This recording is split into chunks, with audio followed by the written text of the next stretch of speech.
Hello everyone, मेरा नाम है Prakash Kumar Tiwari and I welcome you all to this YouTube channel. तो आज फाइनली 26 अक्टूबर 2023 को सीजीएल मेंस ख़त्म हुआ। तो मैं आपको बताता हूँ कि मेरा मेंस कैसा गया।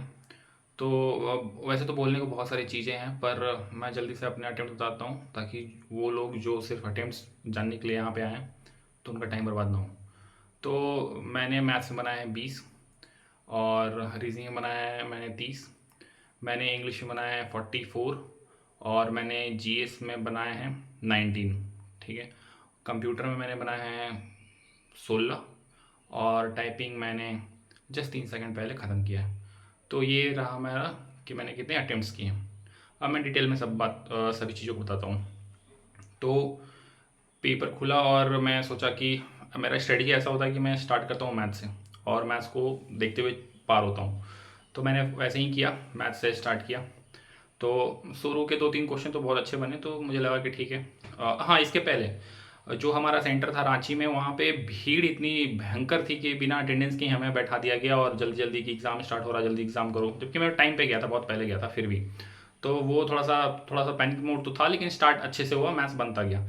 फिर एक सिंप्लीफिकेशन था और मैं इतना गंदा उसमें फंसा, तो उसी का डर था और मैं उसमें फंस गया तो सिंप्लीफिकेशन में। और पहले गो में तो मुझसे बना नहीं, क्योंकि मेरा जो ऑप्शन आ रहा था वो आसपास भी नहीं था किसी के। तो मैंने उसको इग्नोर किया और आगे बढ़ता चला गया। तो मैथ्स में एक गो में मेरे अटेम्प्ट थे 19 आसपास थे। फिर रीजनिंग किया, तो रीजनिंग तो बहुत ही ईजी था, सभी लोग ये मानेंगे कि रीजनिंग बहुत ईजी था, तो रीजनिंग डुएबल था। तो उसमें मैंने 30 क्वेश्चन किए हैं, उसमें भी हो सकता है एक तो गलती हो। ठीक है।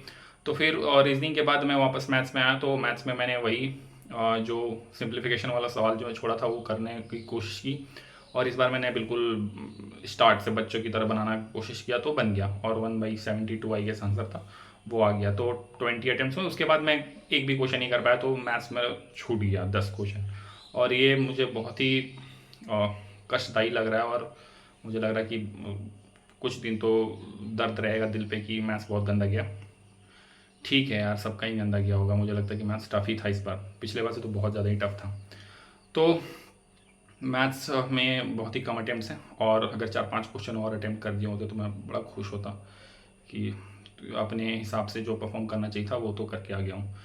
चलिए ठीक है। अब इसके बाद इंग्लिश हुआ, तो इंग्लिश इजी था, सबको इजी लग रहा होगा। इस बार एक चीज़ हुआ कि PQRS एक भी सवाल नहीं था, PQRS वाला, तो सबको इजी लगा होगा। इंग्लिश बहुत अच्छा था। उसमें एक क्वेश्चन जिसमें कि वैसिलिएट कुछ वर्ड था, उसका स्पेलिंग हमें बताना था, तो मुझे डाउट हो रहा था उसमें कि क्या मारूं। और अच्छा किया कि अपने आप को कंट्रोल किया और नहीं मारा, क्योंकि मैं जो मारने वाला था वो अल्टीमेटली गलत होता। तो चलिए, वहाँ पे 44 अटेम्प्ट थे। और फिर जीएस, तो जीएस क्योंकि मेरा जीएस कमज़ोर है, तो मैं कुछ इस पर बोल नहीं सकता कि ईजी है कि हार्ड है, तो फिर लोग बोलने लगते हैं कि भाई तुमको ज़्यादा पता ही क्या। तो मुझे तो कंपैरेटिवली इजी ही लगा, मतलब पहले जैसे गए थे। तो मेरे अटेम्प्ट 19 है, उसमें तुक्के भी ऑब्वियसली मैं मान रहा हूँ, तुक्के और गलत होंगे, एक तो गलत है श्योर शॉट, मुझे पता है। तो 19 अटेम्प्ट है जीएस में। पर जो जीएस जिसका स्ट्रॉन्ग होगा वो बहुत अच्छा स्कोर इसमें भी कर लेगा, तो वो भी पेपर जीएस वाला मैं बोलूँगा ही मॉडरेट ही है। इंग्लिश इजी था और रीजनिंग इजी था, मैथ्स टफर साइड पे था, कैलकुलेटिव था। ठीक है, ऐसा नहीं था कि क्वेश्चंस बहुत अजीब से थे जो समझ में ना आ, पर कैलकुलेटिव साइड पे था। तो ये था। और कंप्यूटर इजी था। तो श्योर शॉट तो मुझे पता था कि 13 सही है मेरे श्योर शॉट पर, मैंने 3 थोड़े से मेरे को गट फीलिंग आ रहा था, तो मैंने 3 मार दिया और 16 अटेम्प्ट उसमें भी रहे। ठीक है।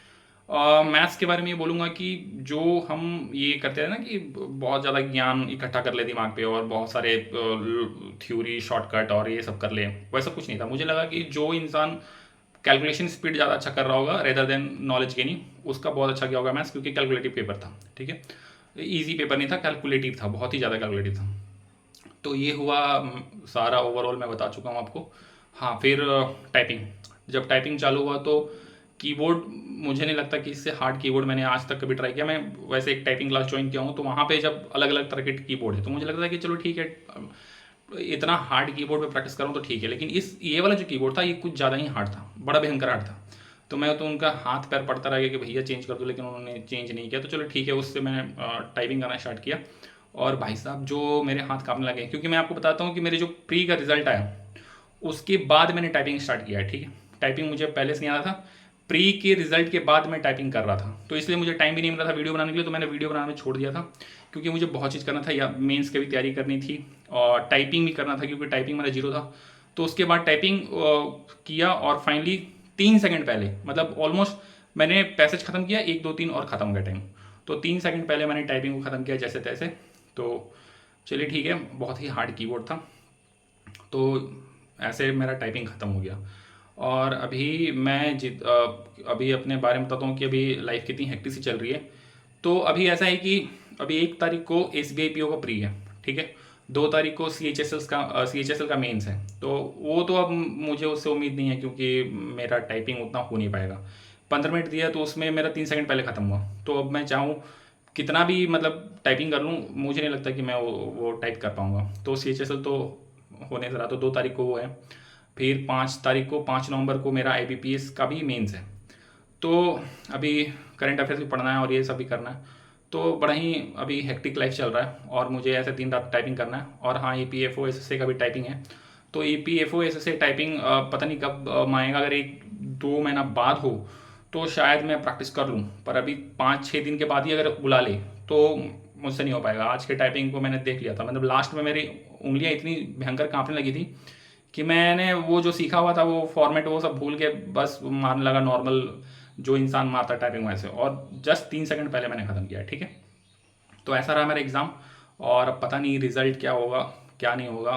वो तो हो मतलब मैं अपने परफॉर्मेंस से खुद तो खुश नहीं हूँ, ठीक है। अगर अच्छे से बोलूँ तो मैं खुश नहीं हूँ अपने परफॉर्मेंस से, पर ठीक है, जैसा भी हो अब देखते हैं रिज़ल्ट क्या आता है। अब कुछ दिन बाद आंसर की आ ही जाएगा, मार्क्स पता चली जाएंगे। तो यही रहा मेरा, ठीक है। Thank you for watching the video.